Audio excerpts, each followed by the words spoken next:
आपली भारतीय संस्कृती आपल्याला सृष्टीकडे प्रेमाने पाहायला शिकवते. आपल्या संस्कृतीने पशु, पक्षी, वृक्ष, वनस्पती सर्वांशी आत्मीयतेने संबंध जोडण्याचा प्रयत्न केला आहे. आपल्या येथे गायीची पूजा होते. कित्येक भगिनी कोकिळा व्रत करतात. कोकिळेचे दर्शन होईल किंवा तिचा स्वर कानी पडेल तेव्हाच भोजन करतात. आपल्या येथे पोळा महत्त्वाचा सण आहे. या दिवशी बैलाचे पूजन करण्यात येते.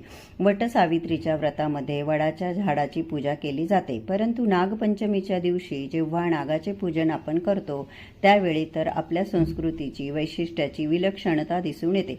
भारतीय संस्कृतीत नागांची पूजा अनेक प्रकारे केली जाते. शिवशंकर आपल्या गळ्यात नाग धारण करतात. भगवान विष्णू शेष नागाच्या शय्येवर पहुडलेले असतात व गणपतीच्या कमरेस बंद म्हणून नागच असतो. यमुनेच्या डोहात कालिया नावाच्या महाविषारी सर्पनागाला श्रीकृष्ण भगवान यांनी आजच्या दिवशी मारले होते म्हणून हा सण साजरा केला जातो.